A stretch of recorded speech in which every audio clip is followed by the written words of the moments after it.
let me dance in your love. I wanna feel your fire, baby, let me dance in your love. I wanna feel your fire, baby, let me dance in your love. I wanna feel your fire, rising from the flames, that dies only to burn again. Let me dance in the rhythm of your flame. If I burn, let me die to burn again. If I burn, let me die to burn again.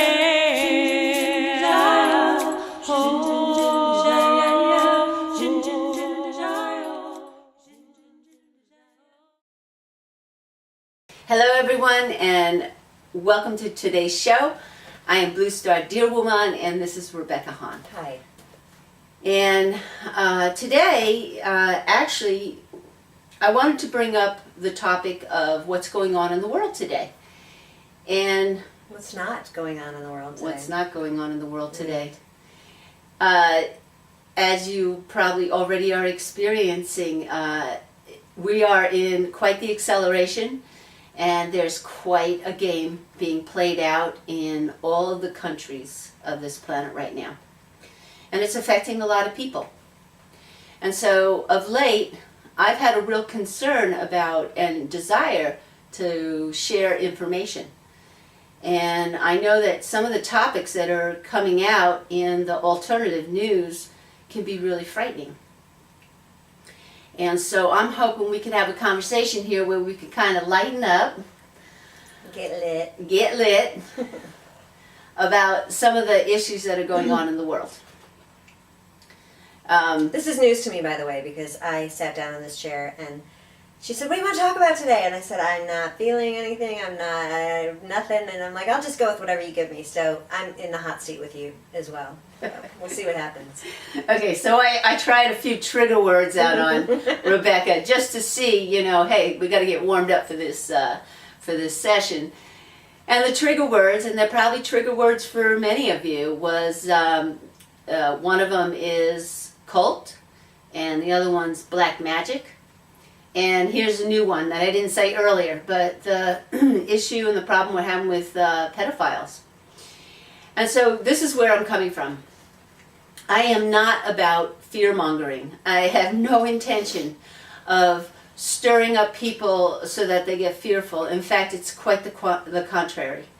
My concern is that I feel these issues are coming up in the world, and I do feel that we need to be knowledgeable about why they're coming up and understand how this is affecting our entire planet. At the same time, I want to get very real with you, and this is part of the conversation I had with Rebecca before we started this that I'm going to bring forth. I feel it's important to identify when we are in fear and what our genuine feelings are. Because in this day and age, there's a lot of information being shared, and 10 years ago, if not even sooner than that, we would have considered all this conspiracy theories.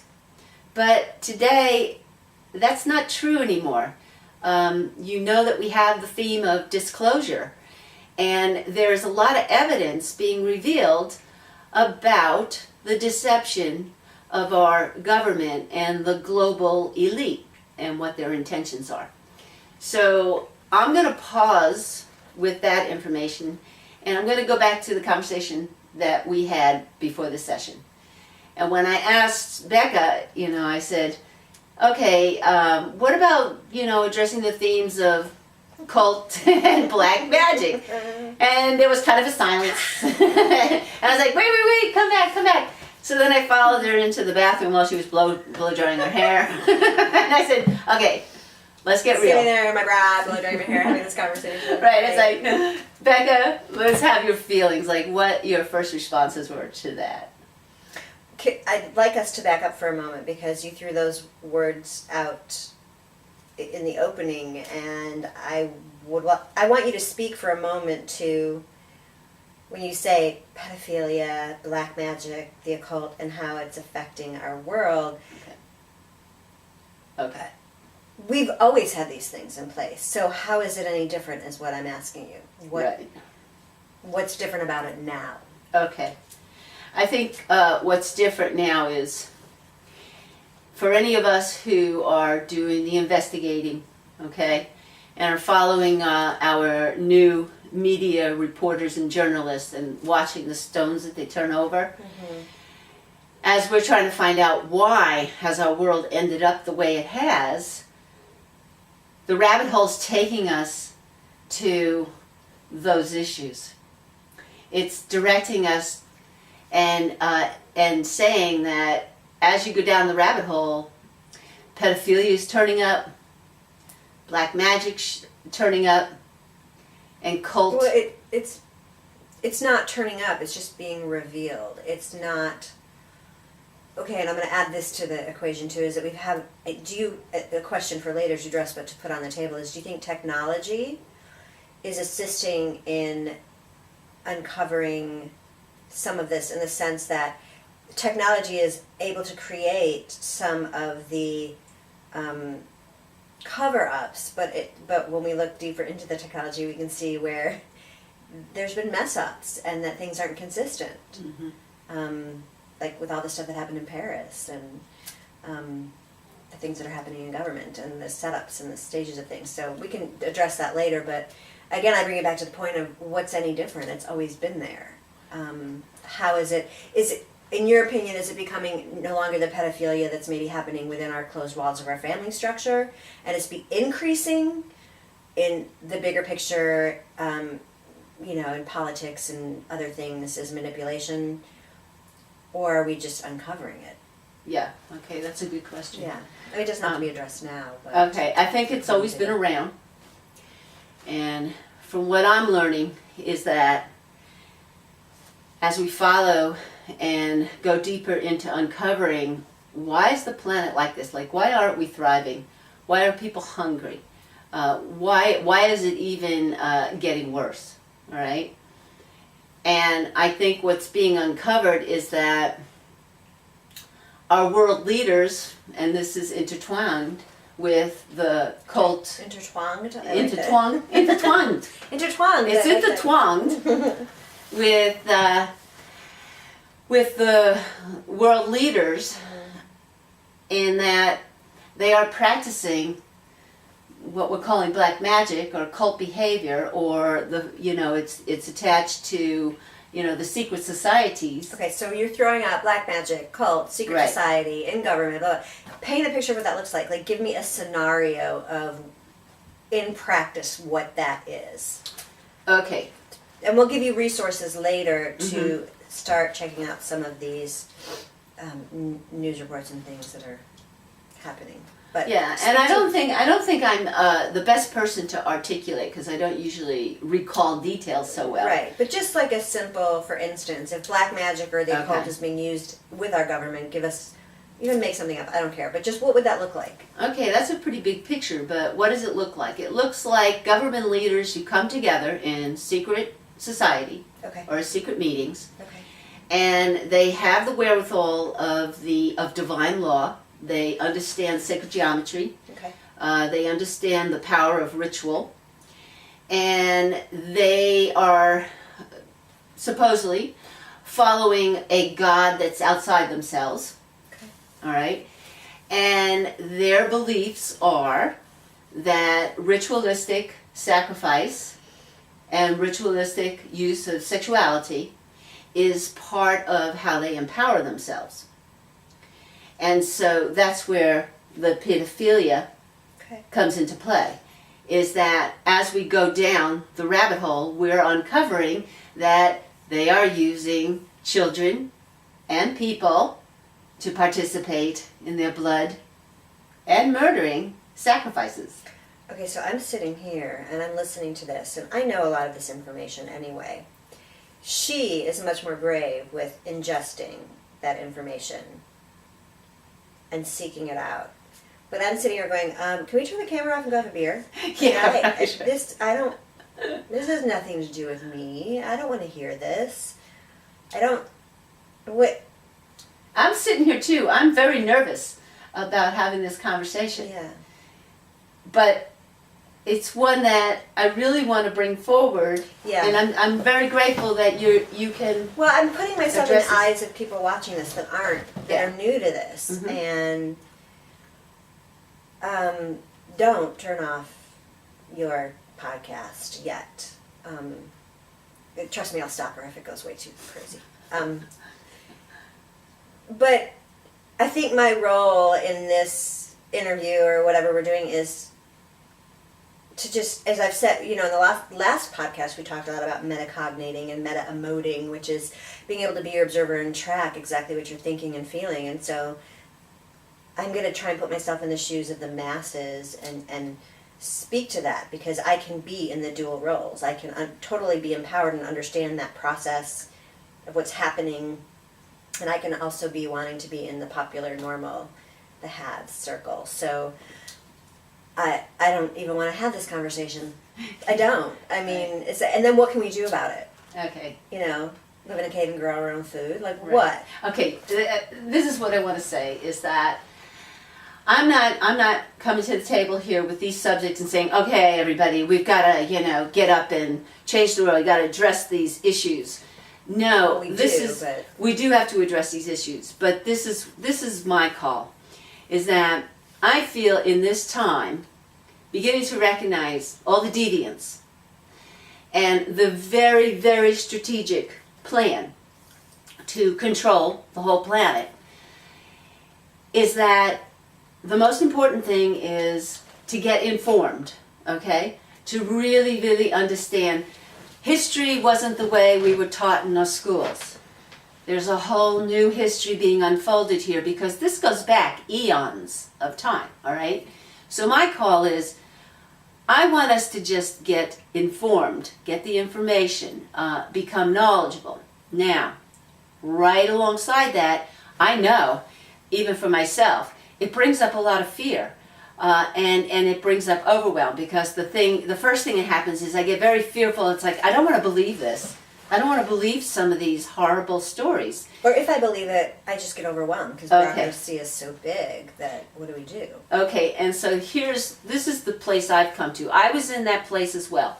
I got overwhelmed. It was like, well, how are we going to do anything? They've got the military. They've got this. They've got that. And I was like, how are we going to do anything? And I have to admit, there was many years I was very apathetic, and I decided, well, I'm just going to carve out my little niche and get my comfort zone, and this will all go away. Well, it hasn't gone away. It's escalated, and it's really called me forward to address it. Okay, so here we go back to the overwhelm. One of the things that I had to learn how to do, and still am, is when these feelings come up, is find a healthy way to embrace these feelings of fear, embrace these feelings of overwhelm, allow them to go through me, okay? Just allow them to go through me, so that I can get to a place where I can just really look at this information objectively, all right? But then we still have the question, ooh, how do we do this? And this is maybe more of my spiritual cultivation, but this is what I believe in my heart, is that once we get informed, information is going to unite the people on this planet. We're going to feel more connected and more empowered than we ever have been on the planet, just because we know what the truth is. And I believe once we unite in this way, that a creative solution is really going to present itself. Because we know from the past, violence does not heal violence. And I'm saying outright, I don't know all the solutions other than become aware, get educated, get strengthened in our human family, and then let's see where we go from there. Okay? So, that's where I kind of dissipate my overwhelm. It's like, okay, one step at a time, do the best I can, and work on these feelings. And that's what happened for you. It's like, it brought up feelings, and then it brings up overwhelm, and it's like, okay, let's talk about that, because fear is one of the tools that the powers that were use to control the population. We're not going to quit our job because we're afraid we won't be able to pay our mortgage. We're afraid we won't be able to put food on our table. We're afraid we can't put gas in our car. Fear, fear, fear.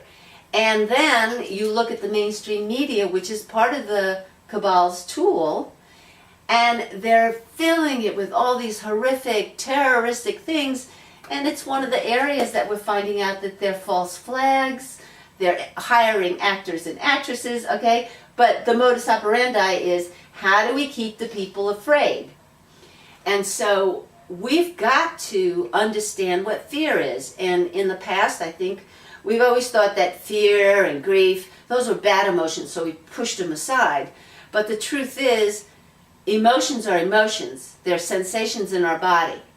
And fear, really at its most pristine level, fear just alerts us to be watchful. It's an alert.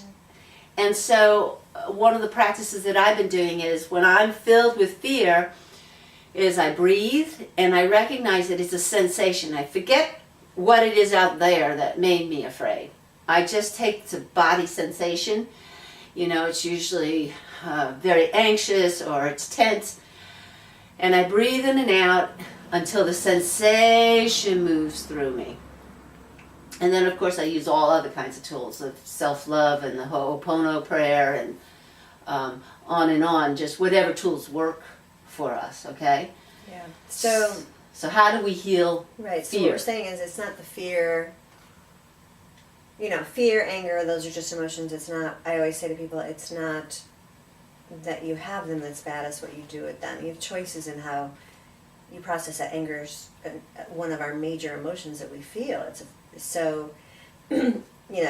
We were speaking to this idea of what do you do with that, and you move through it, you find your ways, you gain your tools. It brings it back to that idea of, if you have some sort of practice of self-care, of, cogniting your own consciousness, tracking your own integrity in your own consciousness, then you can start becoming more discerning, and this stuff doesn't become a reaction to fear, it becomes a reaction of discernment. Mm-hmm. Which then brings you back to being empowered. Mm-hmm. Which is very different. Feeling empowered is very different, as we said, from feeling fearful. Yes. Or feeling we're reacting with anger and rage, we want to fight back. That's not an empowered position. That's a reaction. So if we get a handle on our fear, right? Or not a handle, because you're not really controlling it. If we embrace and love the sensation of fear and allow it to move through our bodies and cleanse, and we become more empowered, we're in a better position to really look at the world and start to examine what are the issues, what are the concerns, and start having intelligent conversation about, I wonder what we're going to do here, and start thinking more creatively. Mm-hmm. And with a whole lot of trust, of course. Right. Trust in ourselves and our own discernment and that of others. Yeah. Not trust in, necessarily the government or what's being put out there, but... Right. And see, we've been brainwashed to trust that there's something out there taking care of us. And so that's where we got kind of codependent. Mm-hmm. And we started to say, well, I don't have to worry about this, the government will take care of it, I don't have to worry about this. My city officials know that, they're going to keep us safe and what have you. And we let go of a lot of our responsibility. We just kind of kicked back and said, cool, take care of us. Well, now we're not being taken care of. We got to take care of ourselves. Starting to feel that. Yeah. So, recently you spoke to, she got all riled up about change from the bottom up, and I challenge that in the sense of the bottom meaning our children too, this idea that something is extrinsically taking care of us, or we are motivated by the extrinsics of life, whether it's a reward system, a behavioral model, and this idea that we are going to be taken care of by something extrinsic. So what do I get in return for that? And people are, not being taken care of that like we're accustomed to. So people are starting to get uncomfortable and they're starting to squirm and they're starting to look deeper into the rabbit hole. But then how do we come together and work on that? How do we make change from the bottom up truly, with our children and allow them to understand that it's the internal workings and the intrinsic motivations that will change the world, not something that's extrinsic or I want this, therefore I'm going to do that. Yeah, and the most important intrinsic value we need to reclaim is feeling empowered and knowing that we're sovereign beings on this planet, and all of the things of shelter and fire, water, food, it's our divine birthright. Yeah. So I think first, becoming empowered, we will start to look around. And I did want to make reference, you brought up working from the bottom up. I wrote an article recently called Empowering from the Bottom Up. And what I was addressing is that now that I see and I realized, well, heck, I'm not going to go to the top of the White House, even though that's not the very top at all. Those are puppets too.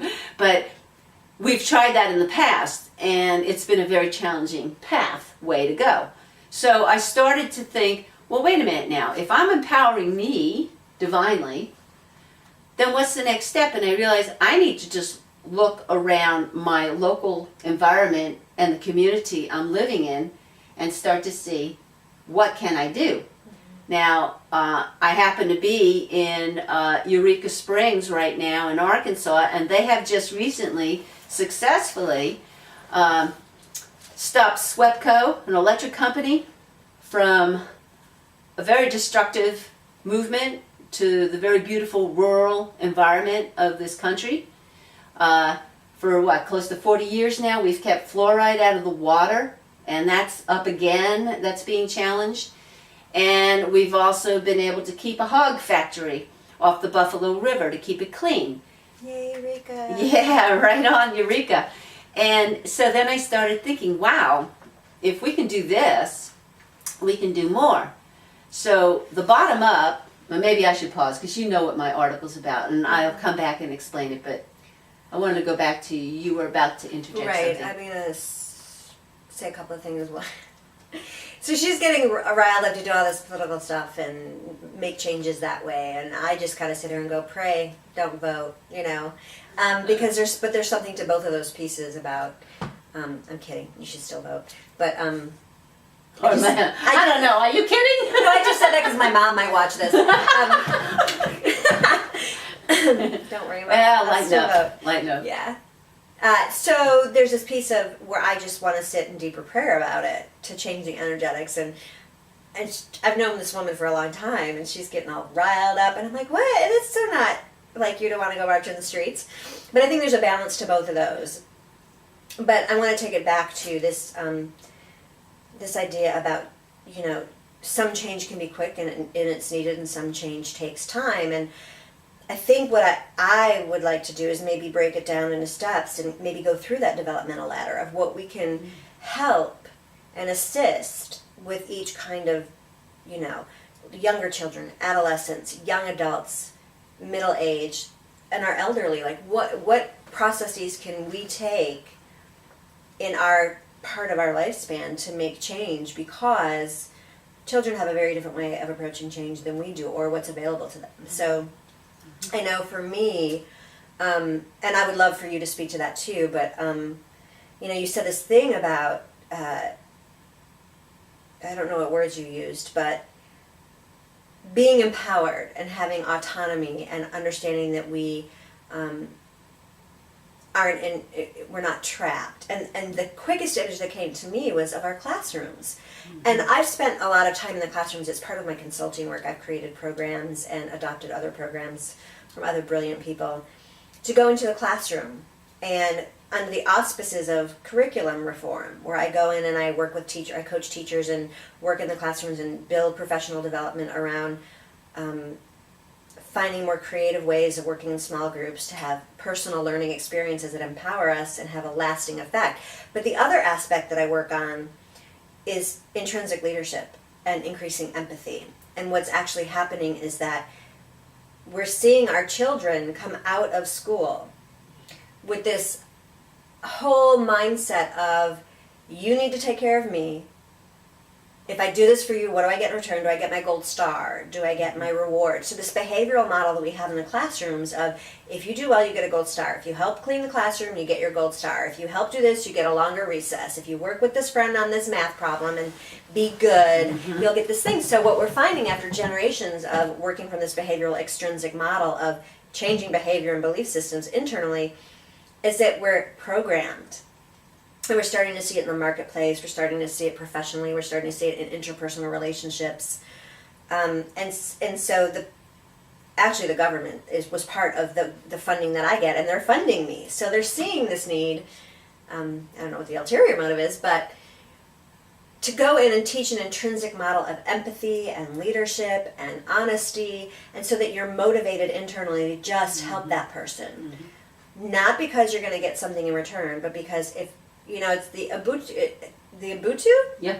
that the children said, how can anybody be happy if one person's not happy? It's a collectivist environment where they're so conscious of and aware of the greater good of the group and how I can contribute to that. And these were children. Right. They wouldn't eat without the other children, because if one's not fed, nobody's fed.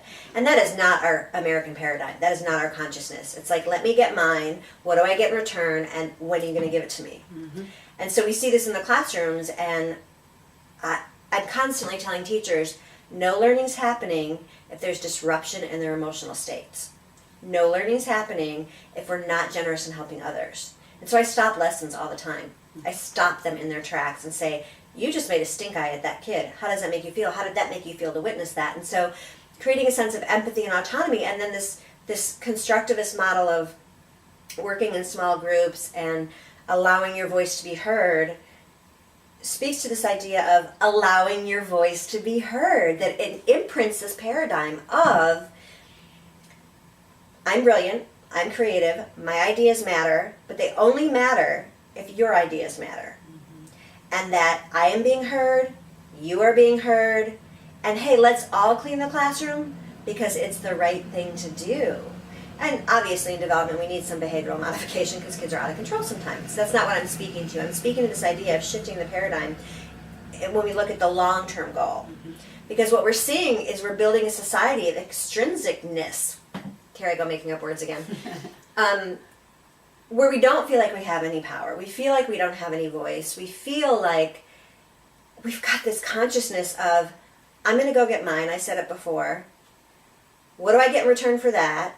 And what are you going to do for me? And then if we do well, or we do good, we're a good person, we expect the reward to not just come from sitting in the glory of that in ourselves, but like, hey, look what I just did. All right. So... All right, well then the other side of this is what we always hear about our spiritual practice, is that we want to come to a place in ourselves that the validation is from within. And where we're leading here, it was mentioned in the conclusion of the recent movie release of JFK to 9/11. Morality. I just let her watch that stuff and tell me, because I cannot sit through it. That's me. Pray, don't vote. I just y'all go pray and meditate, and you tell me. You give me the synopsis. Here, act it out for me. All right, and even before I finish my thought, this is an example of if there's one of us that can kind of look at that hardcore stuff, right? And then you've got your good friend. You give them little pieces, just little pieces of information, just letting them know it's out there. Dinner for an 8-year-old, but right. You sat in front of 3 hours. I did. Of theory on JFK. Yeah. Who the f has time for that? Like, okay, and here's some dinner. I made it for all of us. Yeah, right. Yeah, I don't have time for that. Okay, granted, I don't have an 8-year-old. Right. And I do have a lot of honor and respect for that. But just to finish that thought, the conclusion, one of the conclusions from that movie was he felt that morality, that's the direction and that's the recovery that we need as a collective. And is that doing good intrinsically, having morality, it's about being able to sense and feel and have empathy so that you have indicators of what's right and what's wrong and what feels good and what doesn't. We have just recently just on a minuscule level shifted in our classrooms. And there's only a few of us doing it in this country, but we've just recently shifted to trying to make people know how important that is through models that can be practiced and repeated in ways. But yeah. And I think too, once we get more deeply grounded in this inner sense, this inner worth, this inner empowerment, I think we really can begin to look one-on-one at our neighbors, one-on-one at our local businesses, and when we feel there's an injustice, we'll address it from an empowered place. Not a fear place, not an anger place. Right, it won't be like, you stupid yeah. beast, I can't believe you've upped this 50% more than it's worth. No, it'd be more like, What? That was so random. What does that mean? What are you talking about? well, you have to let me finish. I always use an example. You go into a business and you know, you're angry, you go, oh, okay, I use beast, but you stupid being, why did you up this item 50%?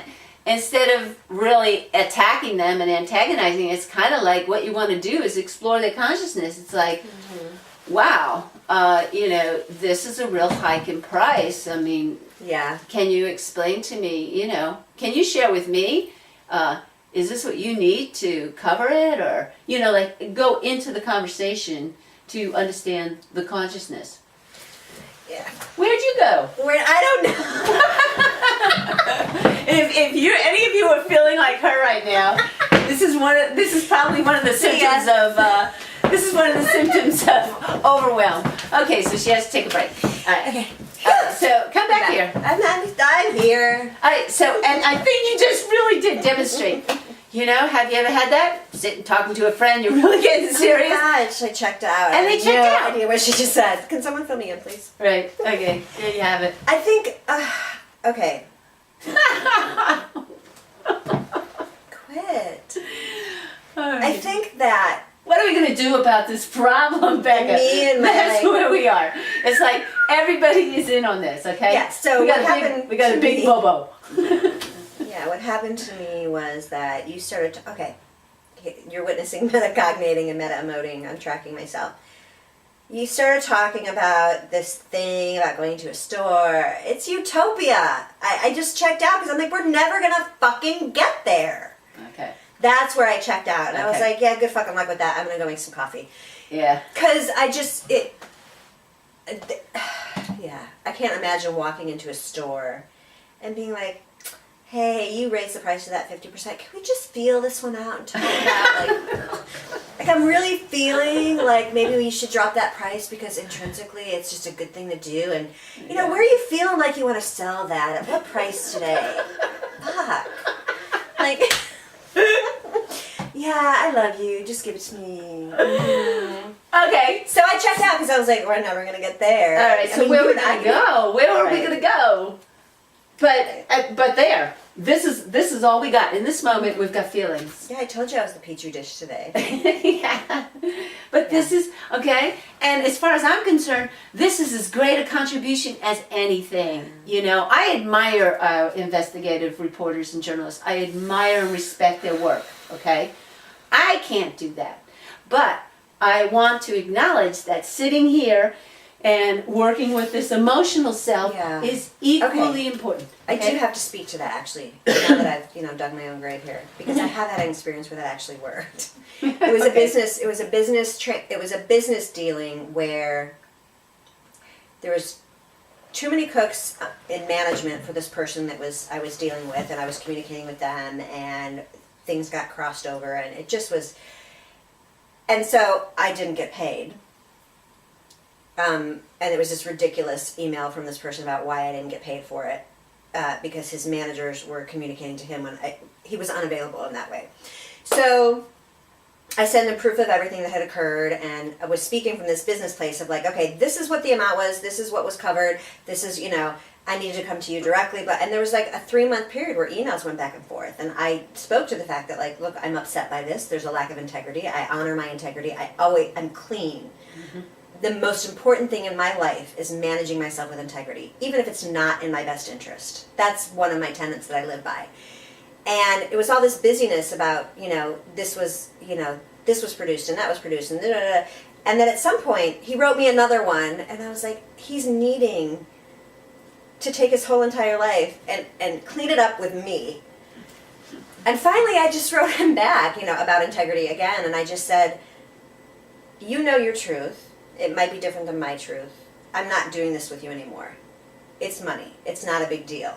To me, it's not worth me compromising my integrity or forcing perception on you when I know I've lived right and I've learned some lessons.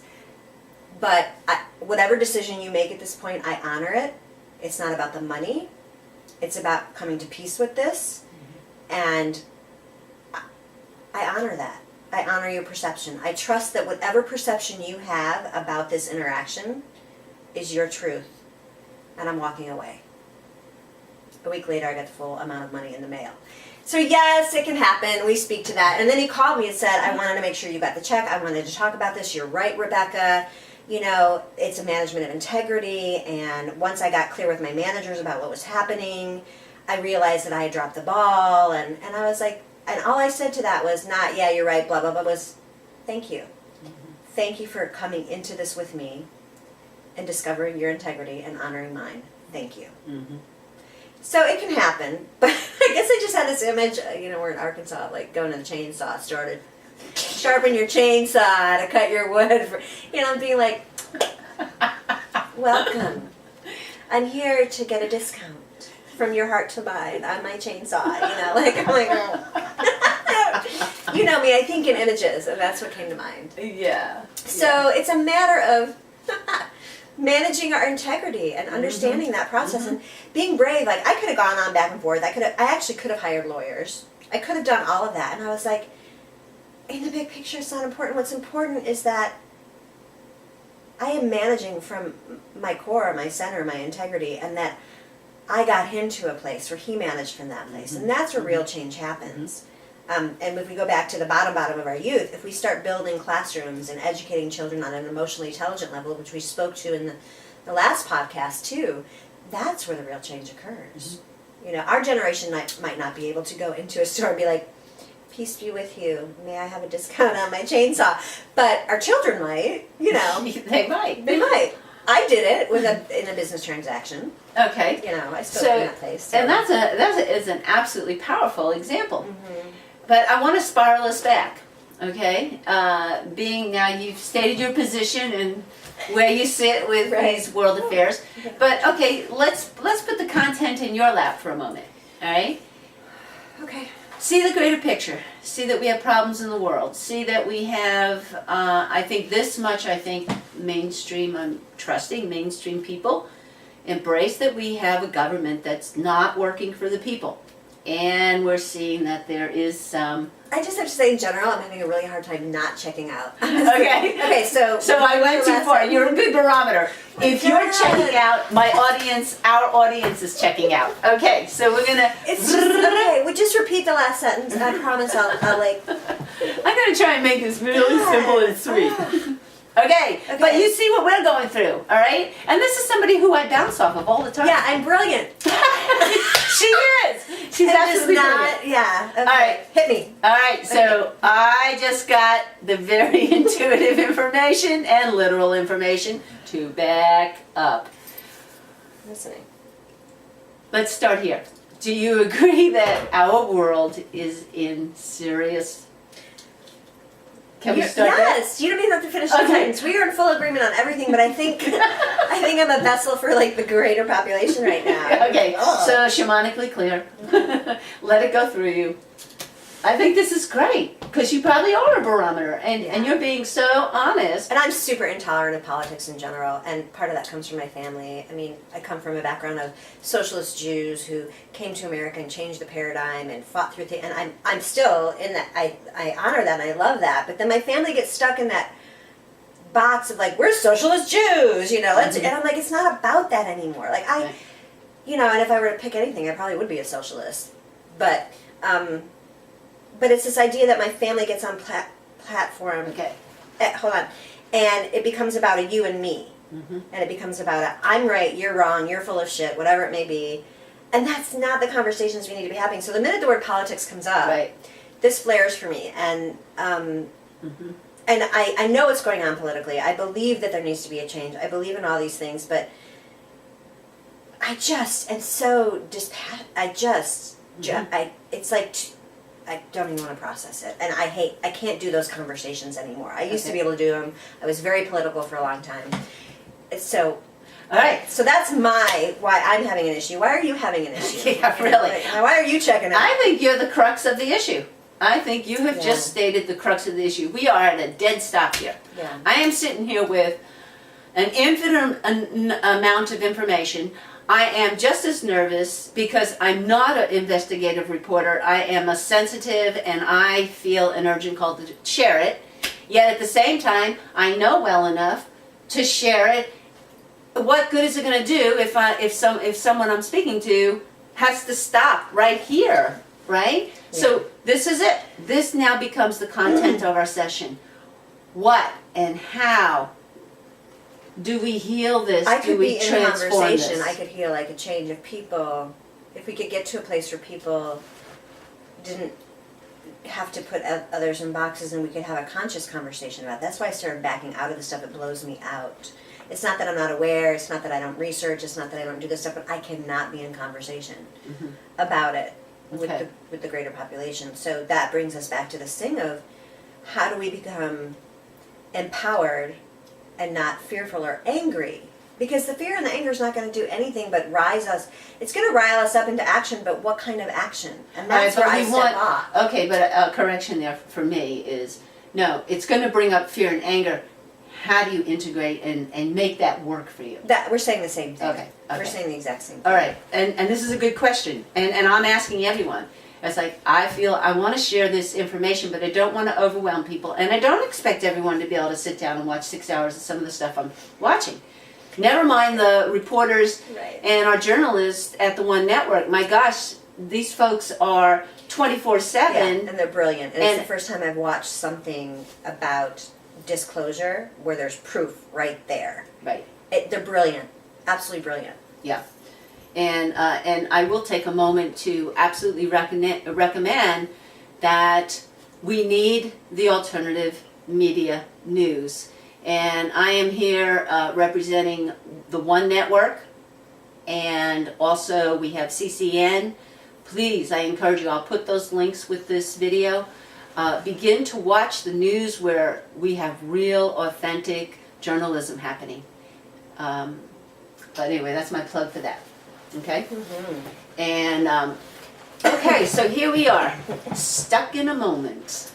What was it that? I'm moving through it. I'm getting there. I'm catching up. All right. Okay, hit me. Okay, hit you. All right. I mean, you know, All right. love me. Okay, love you. Love yourselves. Mm-hmm. Yeah, because I don't share this information without, right in the core of me is my spiritual and meditative practice. I mean, that's what, And that's also speaking to discernment. Yeah. Staying in your calm, balanced center where you can discern and not be taken over by the fear or the anger, and really be objective is what, you know, the word you used earlier, which Right. I liked. Yeah. but one thing you brought up too, it's like, I shied away from politics too. I mean, I was out in the streets in the 70s. I've done it too. Right, we I all just- have. But I shied away from it too, especially as I went more down my spiritual path, because it was like I was more inclined to listen to a Gandhi or a Martin Luther King. And it's like, okay, that makes a little more sense to me. But still, it scared me to think, you know, I'd be sitting sitting on the ground and being handcuffed and hauled away anyway. I mean, that's still, you know, that image doesn't sit good with me at all. I don't think anyone should have to do that.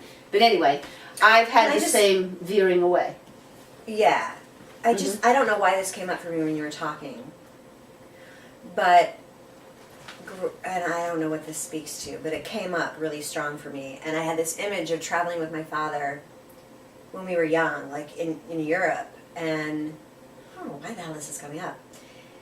And we would get stopped all the time. I mean, there was not an airport we couldn't get through. There wasn't anywhere we went where people looked at his passport and looked up at him. He was a television director for ABC in Chicago. And so that was on his passport. That was part of, you know, and he had his, you know, his papers for that and everything. But we got stopped everywhere. And at the time, I thought it was cool. you know, my dad, the international man, whatever it may be. But I look back at it and there's this idea, and I guess what's coming to me is that again, like nothing's changed, it's never changed. Like those profilings that happened for him were based in fear and suspicion and trying to always seek and find that person that's doing something. And this was, you know, this was during the Cold War, so, and we were in communist countries, but you know, they would search his bags. We never got through, you know, we never got through customs without hours of something. And him and my mom went to Africa when they got married, and they wouldn't let him in the country because he worked for ABC. And this is in 1965. They wouldn't let, they kept him at the airport for like, my mom would have to tell the story, but for almost a day because he worked for ABC, and they would not let him into Africa. And this was during a time where things were supposedly peaceful and things were not happening. And, you know, the Cold War is the Cold War. I mean, there's stuff happening, but... Yeah, so but maybe they did know something. Well, that's my point. Yeah. It's like, it's not, it's been there forever. And as a young girl, you know, at 11 years old, traveling in communist countries, I didn't have quite the grasp on that. But looking back on it, and, you know, I don't think we've upped our paranoia. We haven't upped our suspicion. We haven't, you know, just because 9/11 happened, I don't know if they're just making it more pronounced, but it's always been there. I mean, my father was, you know, he had dark hair, and he could have been from Italy, he could have been from, you know, a Middle Eastern country, he could have been from, you know, Eastern European, he could have been Italian, he could have been Puerto Rican, you know, like my brother looks like that too. And so how do we profile people? What do we do? It's this fear. It's this fear we're creating to always look with suspicion, which in some ways I guess is good. But it's when it's coming from one angle, it's creating, you know, putting people in boxes and entrapment, trapping people. I don't know why that came up. But what were you saying right before I had Yeah, that? actually, I'd like to know more why that came up. I think I was just summarizing the crux of where we just came to. Right, and I think that came up for me because it was like we didn't just come to it. Nothing's really changed. It's just becoming. I think that's my point of clarification is that disclosure is happening and people are squirming in their seats and we're not getting taken care of the way we need to. So we're kind of riling up and looking more closely at things. But my point is this: it's not that it's happening more and getting worse. It's always been there. Okay, this is where I will add on to that. Yes, it has always been there, but I think it is getting worse. All right? Yes. Okay. And this is the data that I'm asking people to please examine. Learn what our true history is. Learn why the suspicion level on the enforcement side is as high as it is right now. Follow the stones backwards and see how this plan has been in action for eons. Well, and I think we're saying the same thing. And yeah, we are, and you're just adding on to it. But yeah, we're saying the same thing. Yeah, but what I'm saying, you're saying when you mention it's no different. Oh no, yes it is. It's the same stuff, but Right. it's potentially more increased, and that's why I'm riled up right now, is because it is getting more severe. I mean, well, let's Okay, well, why?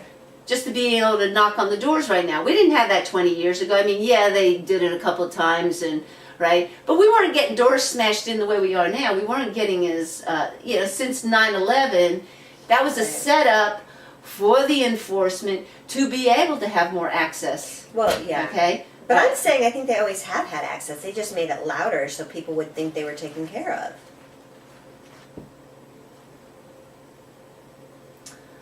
I will have to disagree. I think there's a lot I more. don't know It's if just that's like actually my war has opinion. It's increased. just a thought. Yeah. Yeah, war has increased. But I don't know.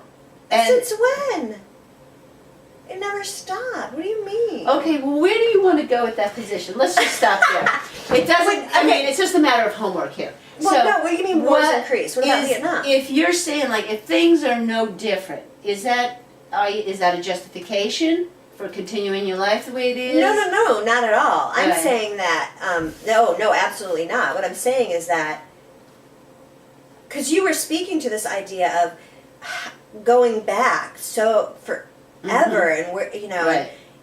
and my thing is it's not getting worse. We just have the tools to disclose it now. It's been here forever because it started Yes. way back when. Right. The underlying plan to control the planet has been there all along. That's right. We're Yes. agreeing on that. Yes. And for whatever The difference reason, is, yes, right now, the energetically, disclosure. it's being disclosed and people are getting riled up in a very Right. different way. But Well, especially when the agenda is starting to look like World War II.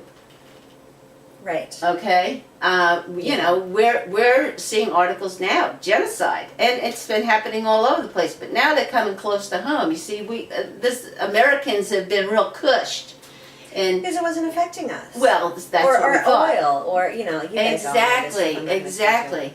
But- So yes, the story's been here all along, but wow, to learn the real roots of it is pretty amazing. I mean, I'm just going to bring up a few points here and there because I don't want to overwhelm you again now that you're fully I'm in engaged. it now, Ann. I'm in it. Now you're in it, okay. But all right, both of us with our Jewish lineage, our government brought over a team of German Nazis, the scientists that were doing the genetic research and doing it on the victims, brought them over to join our team. And that Nazi representation is still infiltrated in the people that are controlling this global warfare. I had to sit back on that one. I had to really sit back on that one. That means our own family, which is really what's happening, our own family was committing genocide on us. All right. I don't have to go any further. I don't have to know the details, but that's the kind of information. That one's in the recent release of JFK to 9/11. It's brilliantly laid out with lots of evidence. Okay? And that Hitler was a Jew. I mean, this is the kind of stuff we're finding out. But finding out our history is amazing. And it's not to make us more fearful. It's really just to go, wow.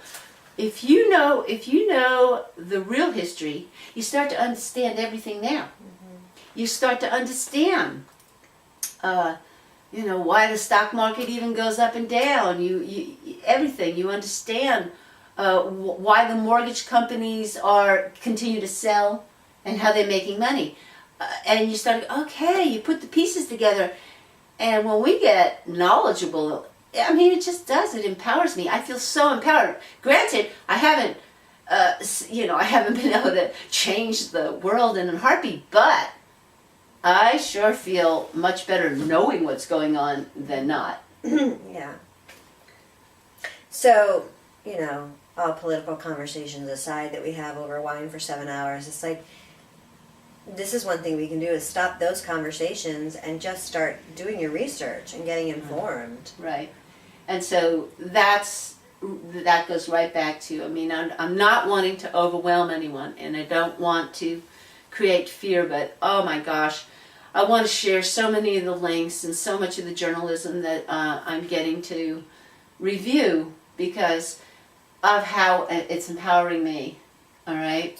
And that's all I'm asking, even if it's a small piece, even if you know right now, maybe, and I'm making an assumption, but I'm hoping that most of the mainstream knows now that 9/11 was a hoax, that it was set up by our own government officials. I don't think a lot of people know that, and they do. You don't think? No, and if they See? do hear it and they do know it, it's too much work to understand it. So they're just going to buy back into this idea that these people, i.e. my dad, who looks like this certain person, are all the people that did that. Right. Walking through airports with my father, in the 70s, he was profiled. You could see people looking to try and figure out what he was. So we're doing that now. Like, 9/11, it's a hoax, it's this whole big thing. People are, maybe on a really deep level, might know that truth, but then we have to make dinner, and then we have to go to our JOB, and then we're business owners, so we have to pay our taxes anyway, and we get sucked back into that, and we go, okay, yeah, I think maybe there's a part of me that believes that, but I don't have time to do the research. I can't validate that for myself. Mm-hmm. So I'm going to take anybody that looks like this person, and I'm going to make it about that.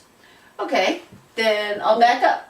I'll back up. If 9/11 is too big a bite to chew, Not for me, but I'm saying I think you're making an assumption. yeah, but I'm looking to you for that other barometer. Right. All right, let's back up. People seem to be responding to the poisoning of our food.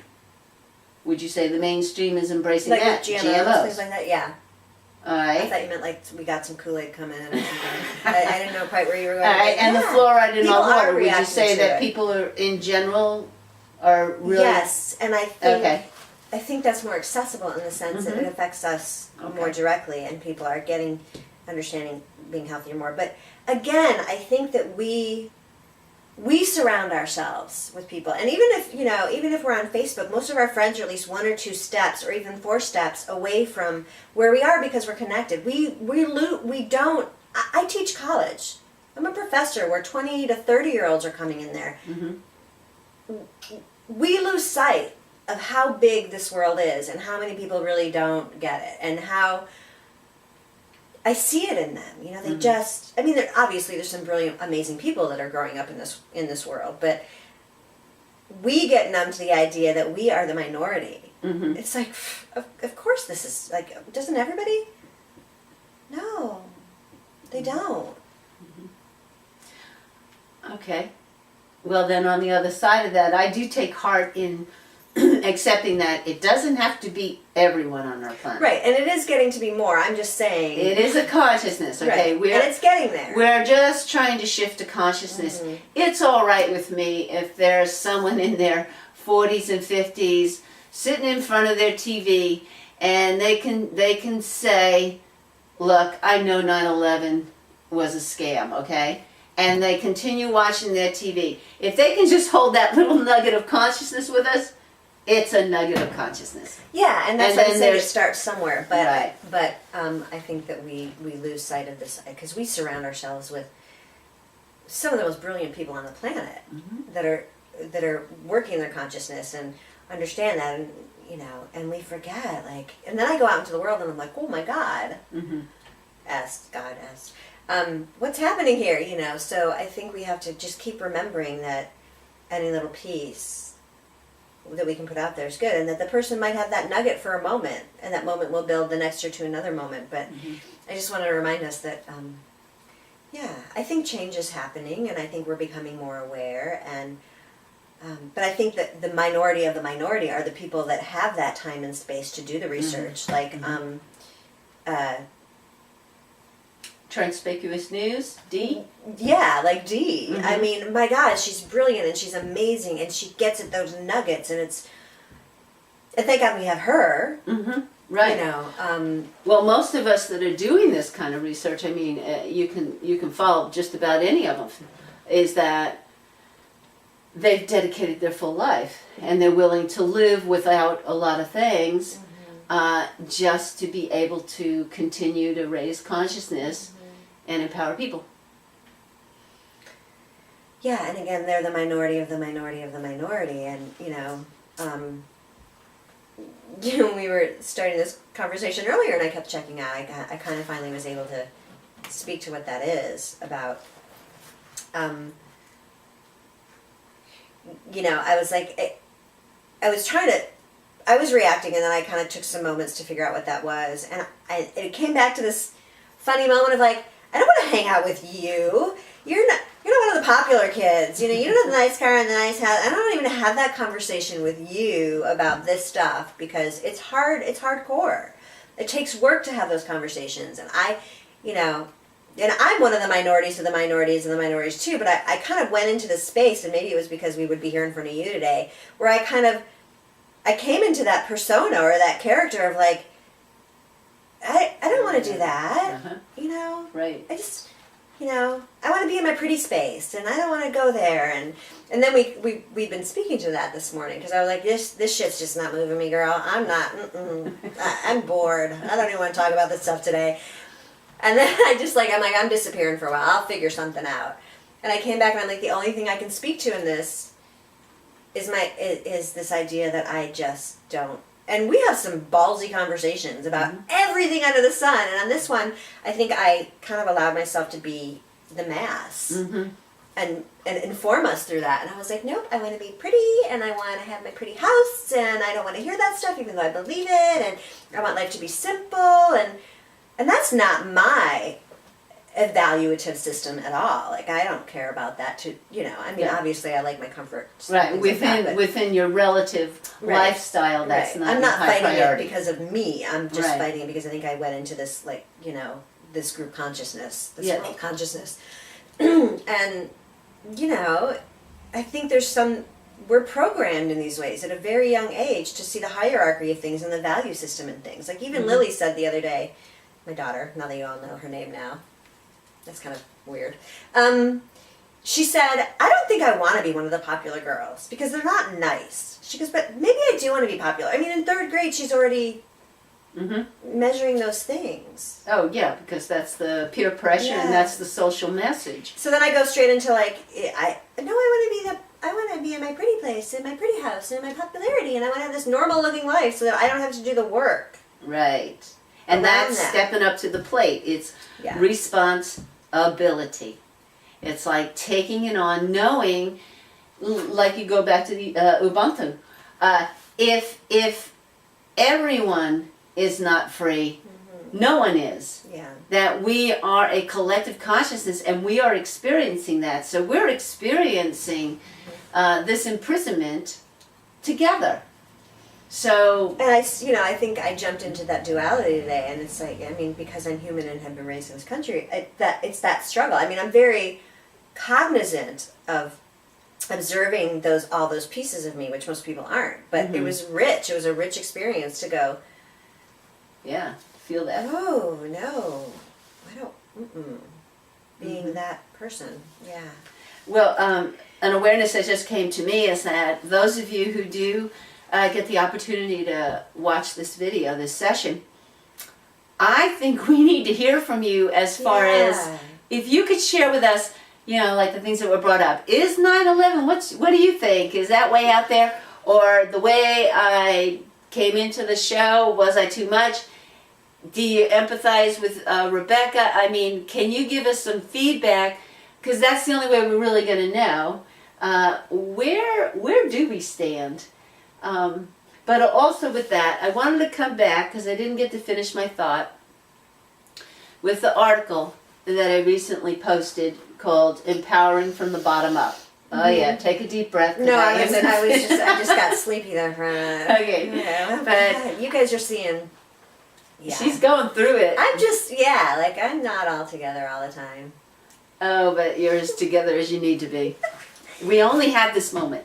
Right. We only have this moment. Next time can we sit on the couch and then I can just fall asleep if I need to check out. Okay, so your article. And then I'll start putting tattoos on your face. I'm not going to pass out. I'm just going to rest. Okay, so empowering from the bottom up. All right. Okay, this is the finale of our session too. So. Excellent. So I figured I might as well go for my last team. Yes, I made it through. All right, now can I have a little space to finish this thought now? Yeah, I'm just squirming. Okay. All right.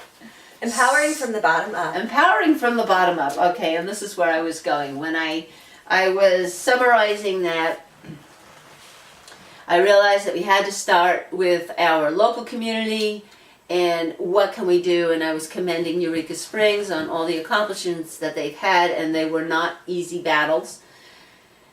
But when I started to think, well, I guess we start on the bottom rung. We start to look at our city councils, say.